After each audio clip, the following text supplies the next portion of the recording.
The sickening crack of a small skull against concrete echoed through Willowbrook Community Park like a gunshot. 9-year-old Amari Ellis crumpled to the ground, her bright yellow sundress now stained with blood, her laughter silenced in an instant.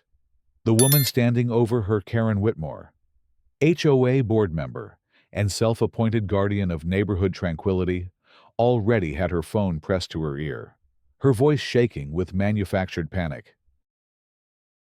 911. Yes. I need police immediately. A gang of kids just attacked me at the playground. I'm injured and afraid for my safety. But the dozen parents scattered across the playground knew better. They had witnessed the truth. They had seen Karen storm across the mulch-covered ground, her face twisted with rage, her manicured fingers seizing Amari by her carefully braided hair. They had watched in horror as she slammed the child's head into the concrete retaining wall with such force that the sound would haunt their dreams for months to come. Dr. Maya Ellis was 30 feet away when it happened, discussing the upcoming school fundraiser with Janet Morrison, another mother from their neighborhood. The scream that tore from Maya's throat was primal, animalistic, the sound of a mother watching her child's world shatter. She sprinted toward Amari, her medical training warring with her maternal instincts, her hands trembling as she dropped to her knees beside her daughter's motionless form. "Don't move her," Maya commanded herself, her surgeon's voice cutting through the chaos. "Possible spinal injury. Check for pulse. Assess breathing." But even as her professional mind cataloged the clinical details, her heart was breaking. Blood pooled beneath Amari's head, dark and spreading. The child's eyes were closed, her breathing shallow and irregular. Karen continued her performance for the 911 operator, her voice rising in pitch.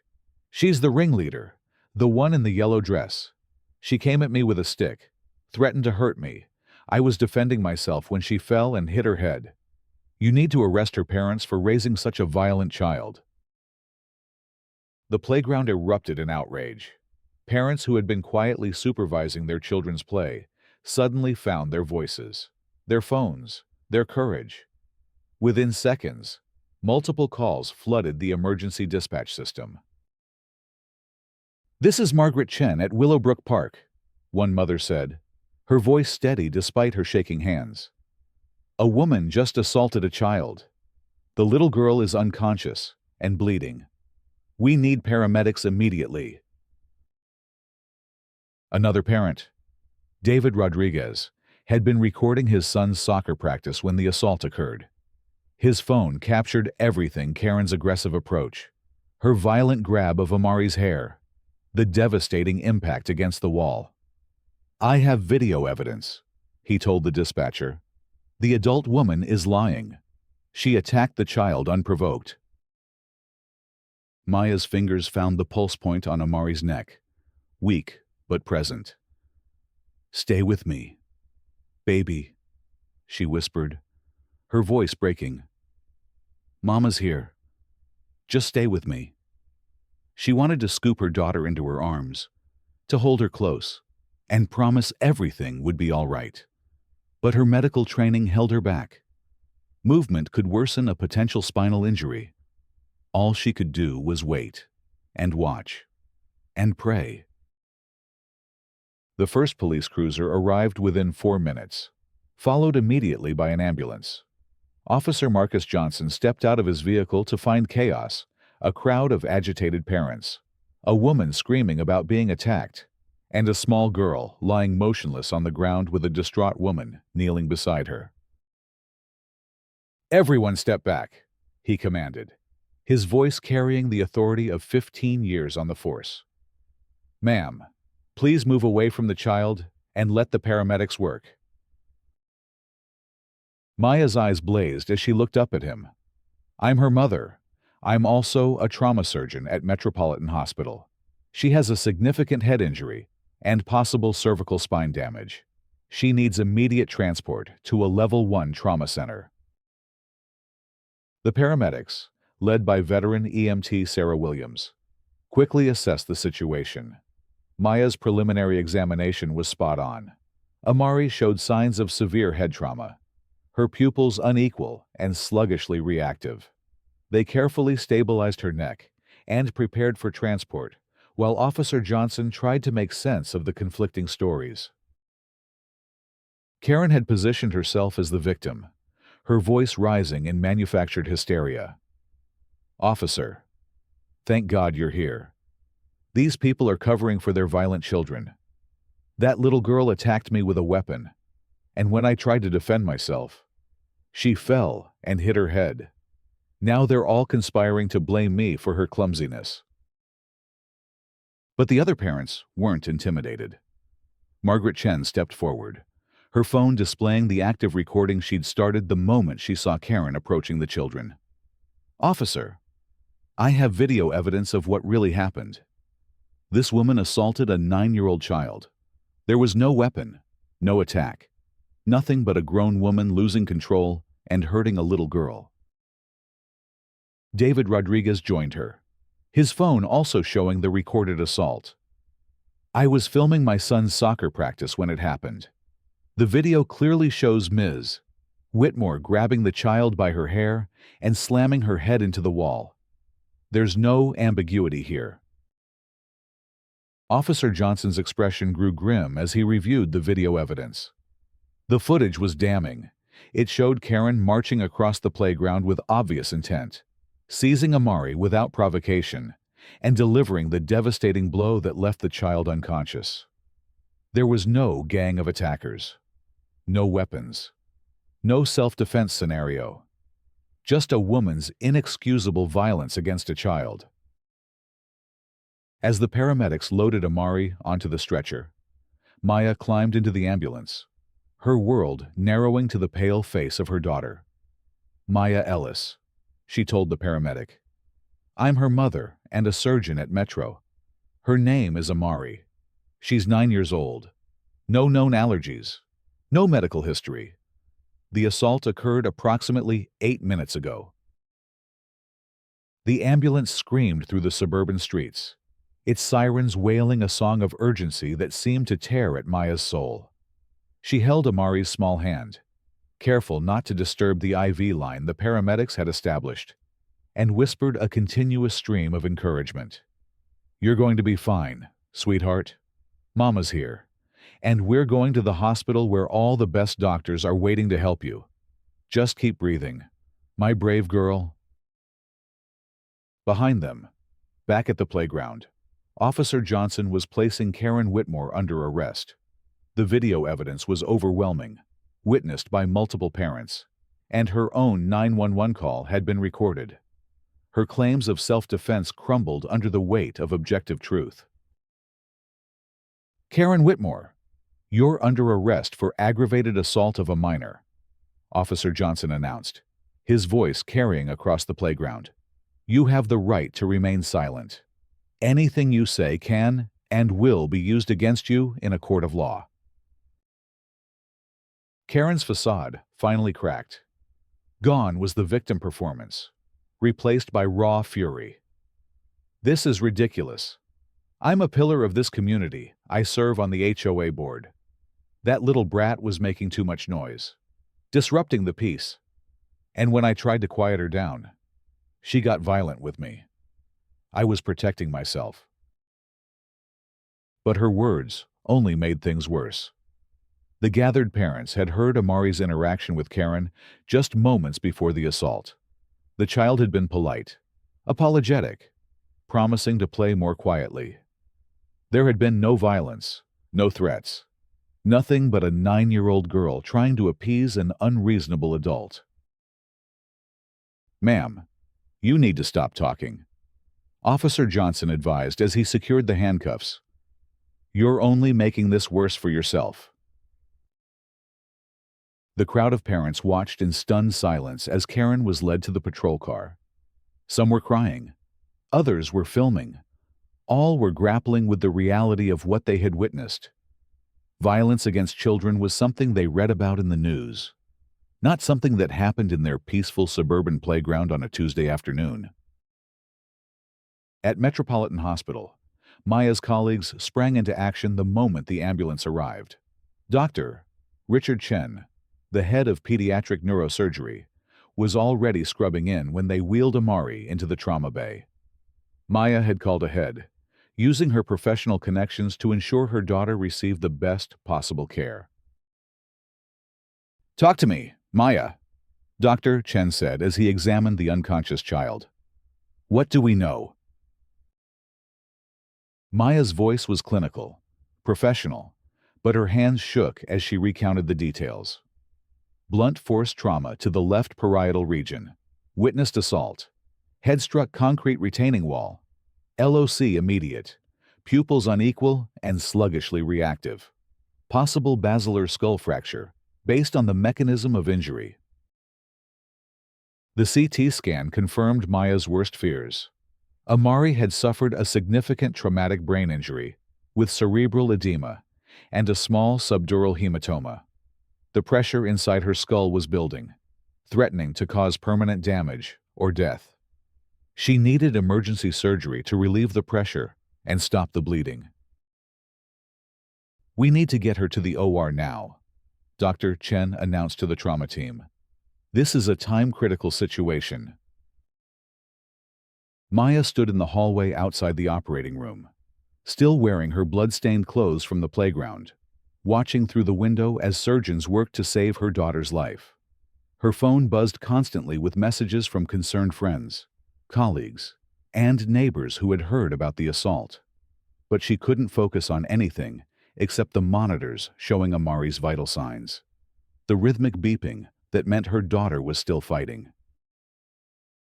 Her husband, James, arrived from his office downtown, his face pale with worry. "How is she?" he asked, pulling Maya into his arms. "She's in surgery," Maya replied, her voice hollow. "Severe head trauma. Dr. Chen is doing everything he can. But..."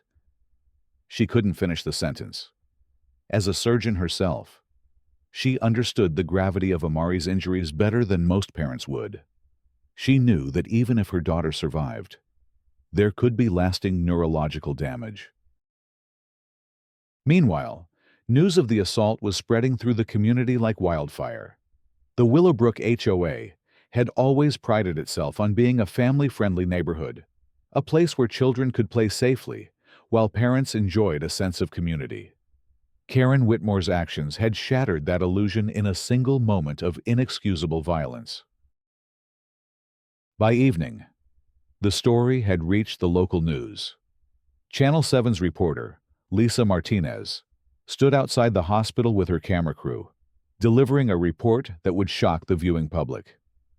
A 9-year-old girl is in critical condition tonight after being assaulted by a homeowners association board member at a community playground. The attack was captured on video by multiple witnesses, and the suspect is now in custody facing felony charges. The footage from the playground, provided by the parent witnesses, played on television screens across the city. Viewers watched in horror as Karen grabbed Amari by her braids and slammed her head into the concrete wall. The sound of the impact was audible even through the phone's microphone, and the sight of the small girl crumpling to the ground sparked immediate outrage. Social media exploded with condemnation. The hashtag #JoshJJusticeForAmari began trending, with thousands of people sharing the video and demanding accountability. Parents from across the country shared their own stories of playground bullying and adult misconduct, creating a movement that extended far beyond the borders of Willowbrook. Dr. Chen emerged from the operating room after 3 hours of surgery, his scrubs stained with blood, but his expression cautiously optimistic. "The surgery went well," he told Maya and James. "We were able to relieve the pressure and stop the bleeding. The next 48 hours will be critical. We need to monitor for complications and watch for signs of neurological recovery." Maya felt her knees buckle with relief. "Can we see her?" She's being moved to the pediatric ICU now. She's still unconscious, but her vital signs are stable. The real test will be whether she wakes up and, if she does, what level of function she retains. Amari lay in the ICU bed, her small head wrapped in white bandages, connected to monitors and machines that tracked every heartbeat, every breath. Maya sat beside her, holding her daughter's hand and talking softly about everything and nothing: school friends, favorite books, the garden they were planning to plant in the spring. "The doctors say you might be able to hear me," Maya whispered. "So I want you to know that Mama and Daddy are here, and we're not going anywhere. You're so strong, baby girl, stronger than you know. And when you're ready, we'll be right here waiting for you." James took the night shift, allowing Maya to go home and shower, to change out of her blood-stained clothes and try to process what had happened. But sleep was impossible. Every time she closed her eyes, she saw Karen's face twisted with rage, heard the sickening sound of Amari's head hitting the concrete.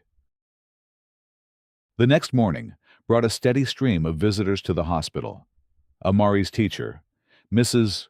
Patterson, arrived with cards and drawings from her classmates. The playground parents who had witnessed the assault came to offer their support and share their video evidence with the police. Even strangers, moved by the news reports, sent flowers and toys to the little girl they'd never met. Detective Maria Santos was assigned to the case, and she met with Maya and James to discuss the evidence and the charges against Karen.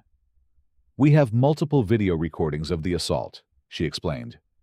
"We have eyewitness testimony from at least 12 people. We have the 911 recordings. This is as solid a case as I've ever seen." "What charges is she facing?" James asked. "Aggravated assault of a minor, causing serious bodily injury. Given the severity of your daughter's injuries, we're looking at a first-degree felony. If convicted, she could face up to 20 years in prison." Maya felt a grim satisfaction at the news, but it was overshadowed by her fear for Amari's future. What about her lying to the police, falsifying the 911 call? Filing a false police report is a separate charge.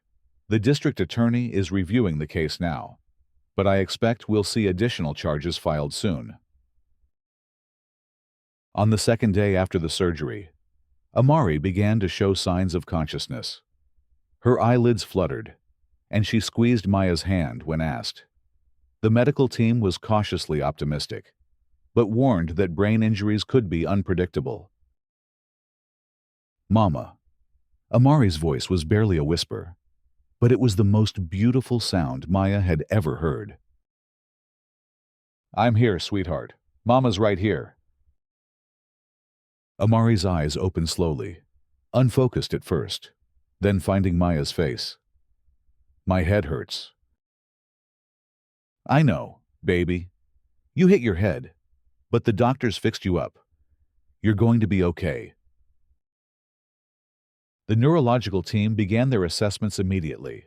Amari could speak, could move all her limbs, could recognize faces, and remember basic information. But there were gaps. She couldn't remember the assault itself, and she had some difficulty with complex tasks that had been easy for her before. Dr. Chen explained to Maya and James that this was typical for traumatic brain injury patients. The brain is remarkably resilient, especially in children. We expect to see continued improvement over the coming weeks and months, but it will require intensive rehabilitation. As news of Amari's recovery spread, the community's anger toward Karen Whitmore intensified. The Willowbrook HOA called an emergency meeting to address the situation, but it quickly became clear that it would be more than just a neighborhood gathering. The community center was packed beyond capacity on the evening of the meeting. Hundreds of residents filled every seat, lined the walls, and spilled out into the parking lot. Local news crews set up outside, and social media influencers live-streamed the proceedings to thousands of viewers. But the biggest surprise came when Maya arrived with Amari. The little girl was still pale and moved slowly, but she insisted on attending the meeting. "I want to see," she told her mother. "I want to understand what happened." A hush fell over the crowd as Maya and Amari entered the room. People stood, applauded, and many were openly crying at the sight of the brave little girl who had survived such a horrific attack. Maya helped Amari to a seat in the front row, where she could observe the proceedings without being overwhelmed. HOA President Tom Bradley called the meeting to order, his voice shaking with emotion. "We're here tonight to address the actions of former board member Karen Whitmore. I want to make it clear that her behavior does not represent the values of our community or this organization." The word former was significant. Karen had been removed from the board immediately after her arrest, and the HOA was working to distance itself from her actions. But the community wanted more than just symbolic gestures. Parent after parent stood to speak, their voices rising in anger and demand for justice. Margaret Chen, who had captured the assault on video, addressed the crowd with tears in her eyes. "I keep replaying that moment in my mind. The sound of that little girl's head hitting the concrete, the way she crumpled to the ground. No child should ever experience that kind of violence, especially not in a place that's supposed to be safe." David Rodriguez, whose soccer practice video had provided crucial evidence, called for systematic changes. "This can't just be about one woman's actions. We need to examine how someone like Karen Whitmore got into a position of authority in our community. We need safeguards, background checks, training, something to prevent this from happening again." But the most powerful moment came when Maya stood to address the crowd. The room fell silent as she approached the microphone, her voice steady, despite the emotion in her eyes. "My daughter is alive," she began. "She's sitting right there in the front row, and she's going to recover. But that recovery will take months, maybe years. She has cognitive challenges that may be permanent. She has nightmares about monsters in the playground. She flinches when strangers approach her too quickly." Maya's voice grew stronger as she continued. "But Amari is not just a victim. She's a survivor, and her survival is a testament to the power of community. Every single person who witnessed that assault, who called 911, who provided video evidence, who visited her in the hospital, you are all part of her healing. You are all part of our strength." The crowd erupted in applause, but Maya held up her hand for silence. "I want to announce something tonight. The district attorney has filed additional charges against Karen Whitmore. In addition to aggravated assault, she's now facing charges for filing a false police report and obstruction of justice. Her trial is scheduled for next month." A cheer went up from the crowd, but Maya wasn't finished. More importantly, the HOA board has voted unanimously to rename the playground in honor of my daughter. It will be called Amari's Place, and it will serve as a reminder that our community stands together against violence and hatred. The announcement brought the crowd to its feet. People cheered, cried, and embraced each other in a moment of collective healing. But the evening's biggest surprise was yet to come. Amari herself asked to speak. Maya helped her to the microphone, adjusting it to her small height, and the room fell silent as the 9-year-old survivor prepared to address the crowd. "I don't remember getting hurt," Amari said, her voice small but clear. "But I remember playing with my friends before it happened. I remember laughing and being happy. I want other kids to be able to do that too. I want them to feel safe when they play." Her words were simple, but they carried the weight of innocence lost and hope maintained. "The doctors say my brain is healing, and I'm going to get better. But I want to help other kids too. My mama is going to teach people about head injuries, and I'm going to help her." The crowd's response was overwhelming. Parents wept openly, children applauded, and even the news reporters seemed moved by the little girl's courage. In that moment, Amari transformed from victim to advocate, from survivor to inspiration. The trial of Karen Whitmore began 3 weeks later, drawing national attention to the small suburban community. The courthouse was surrounded by protesters, supporters, and media crews from across the country. The case had become a symbol of adult accountability for violence against children. The prosecution's case was overwhelming. They presented video evidence from multiple angles: eyewitness testimony from 12 parents, expert medical testimony about Amari's injuries, and recordings of Karen's false 911 call. Her defense attorney attempted to argue diminished capacity due to stress, but the premeditated nature of her actions made that difficult to prove. Maya testified as both a mother and a medical expert, describing the extent of Amari's injuries and the long-term implications for her development. Her testimony was clinical, but devastating, painting a picture of a child whose life had been forever changed by one woman's moment of inexcusable violence. The video evidence was particularly damning. When played in court, the sound of Amari's head hitting the concrete caused several jurors to gasp audibly. The footage showed Karen's deliberate approach, her aggressive grab of the child's hair, and the vicious force with which she slammed the girl's head into the wall. Karen's own recorded 911 call was played in court, revealing her immediate attempt to fabricate a story about being attacked by a gang of kids. The contrast between her false claims and the video evidence was stark and undeniable. During the trial, additional information about Karen's background came to light. She had a history of complaints against minority families in the neighborhood, had been involved in several disputes with parents over playground noise, and had previously been removed from a volunteer position at the local school for inappropriate interactions with students. The defense's attempt to portray Karen as a stressed community volunteer who had simply lost control fell flat in the face of overwhelming evidence.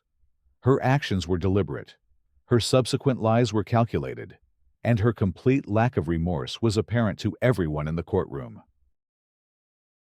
The jury deliberated for less than 2 hours before returning a guilty verdict on all charges. As the verdict was read, Karen showed no emotion, but Maya felt a wave of relief wash over her. Justice had been served, but more importantly, the community had sent a clear message that violence against children would not be tolerated. During the sentencing phase, the judge heard victim impact statements from Maya, James, and even Amari herself. The little girl, now recovering steadily, but still dealing with the effects of her brain injury, spoke directly to the court about the impact of the assault on her life. "I still get scared sometimes," Amari said, her voice stronger than it had been in the hospital. "But I'm not going to let being scared stop me from playing and being happy. I want other kids to know that they don't have to be afraid of grown-ups who are mean, because there are more good grown-ups than bad ones." The judge sentenced Karen Whitmore to 15 years in prison, citing the severity of the injury to a child, the defendant's lack of remorse, and the need to send a message to the community that such behavior would not be tolerated. Additional civil penalties included restitution for medical expenses and mandatory anger management counseling. Outside the courthouse, Maya addressed the gathered media with Amari by her side. "Today, justice was served not just for my daughter, but for all children who deserve to play safely in their communities. But our work isn't finished. We're going to continue fighting to make sure this never happens again." True to her word, Maya used her platform as a respected surgeon to advocate for better screening of community volunteers, improved playground safety measures, and expanded concussion awareness programs. She partnered with pediatric safety organizations to develop educational materials for parents and community leaders. The playground that was renamed Amari's Place became a model for community healing. The HOA installed new safety features, including better lighting, security cameras, and clear sight lines throughout the play area. They also established a zero-tolerance policy for harassment or violence, with mandatory background checks for all board members and volunteers. But the most meaningful change was the sense of community that emerged from the tragedy. Parents who had been strangers became close friends, united by their shared experience of witnessing injustice and fighting for accountability. Children who had been traumatized by the assault found healing through community support and professional counseling. 6 months after the assault, Amari was back in school full-time, though she still required speech therapy and occupational therapy to address the lingering effects of her brain injury.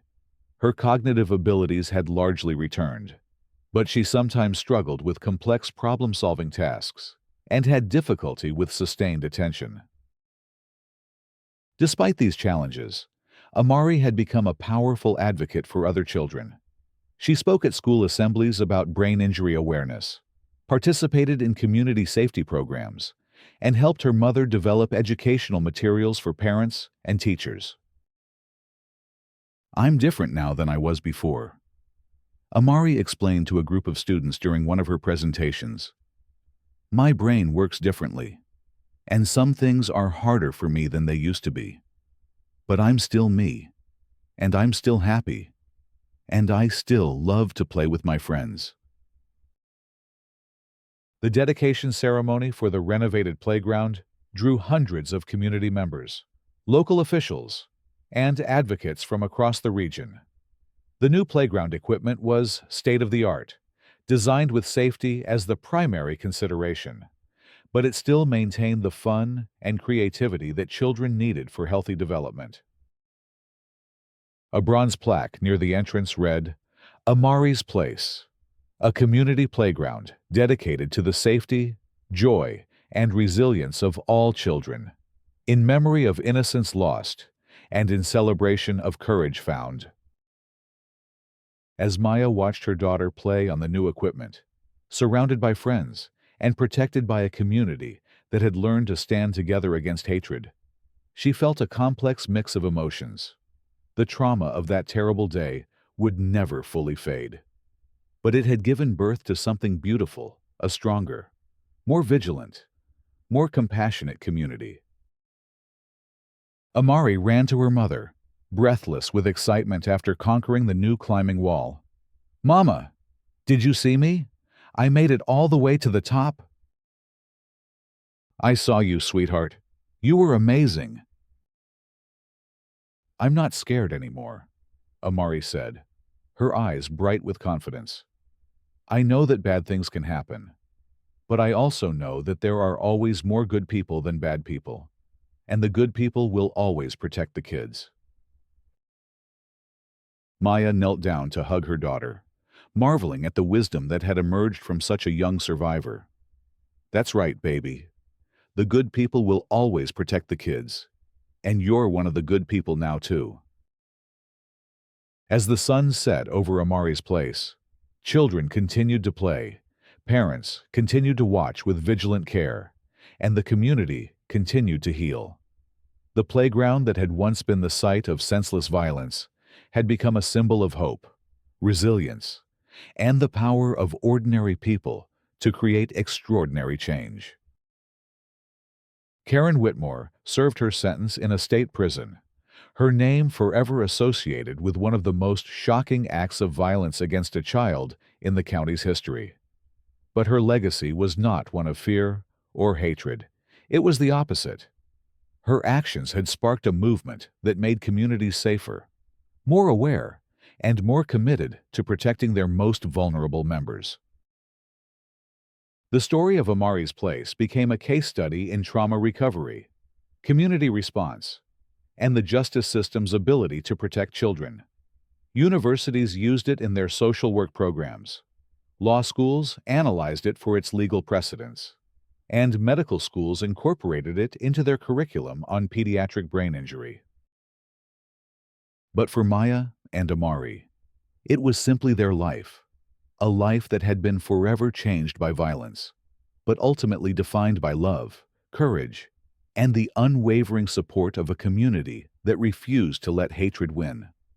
Every day brought new challenges as Amari continued her recovery, but it also brought new victories, new friendships, and new reasons to believe in the fundamental goodness of humanity. The playground where it all began continued to echo with the sounds of children's laughter, just as it had on that terrible day, months earlier. But now that laughter was protected, nurtured, and celebrated by a community that had learned the true meaning of watching over their own. In the end, that was Amari's greatest victory, not just her own recovery, but the transformation of fear into vigilance, trauma into strength, and tragedy into a legacy of hope that would protect generations of children yet to come. As Maya often told the reporters who still occasionally called for updates on Amari's progress, "My daughter didn't just survive that day. She taught an entire community how to survive together.